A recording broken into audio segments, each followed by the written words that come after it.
I've gotten a lot of requests lately to cover this next amazing discovery. At first I thought it was interesting, but not really interesting enough. But once I started to do a little research, it just blew my mind, and I knew I had to cover it. On April 5th, 1909, the Arizona Gazette published a pretty shocking story about an amazing discovery that happened in the Marble Canyon region of the Grand Canyon. This report claimed that two Smithsonian archaeologists were exploring the Grand Canyon, and they stumbled upon a network of underground tunnels. And within this underground tunnel system, an epic discovery was made.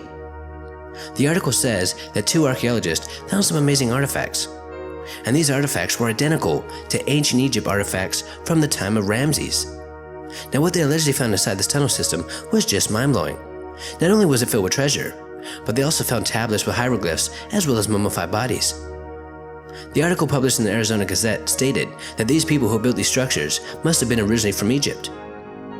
Now, at the time, everybody thought that this was true, as why would a respectable newspaper publish an article that was false? But the Smithsonian denied these claims, and this article was always thought to be nothing more than a hoax. But recently, some new information has come forward, and it is pretty shocking.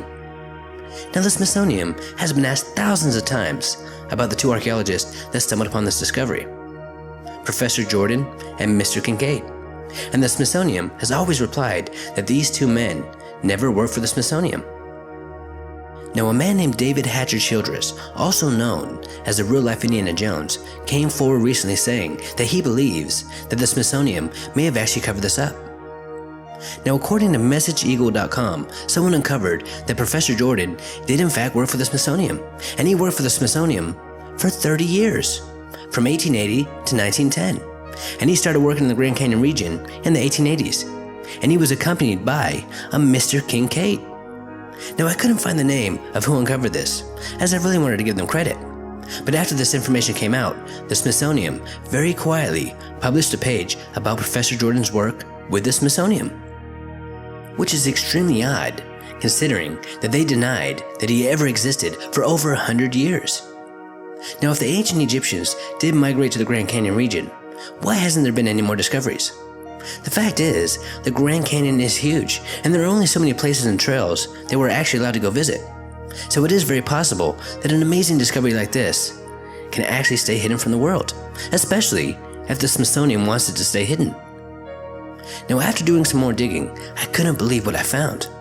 On the north side of the Grand Canyon, there are a lot of places that have Egyptian names, such as the Isis Temple, the Tower of Set,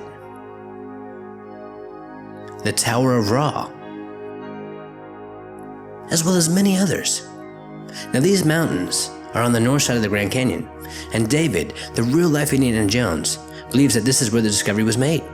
And what really shocked me is the fact that this location is not only closed to the public, but it's even closed to low-level government employees.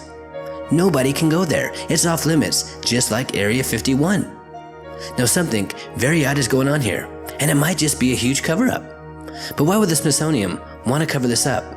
Would it really change mankind so much to say that a group of ancient Egyptians migrated to Arizona? Or is something else a lot bigger going on here? Until next time, this is Paranormal Junkie. Make sure to hit that subscribe button and stay tuned.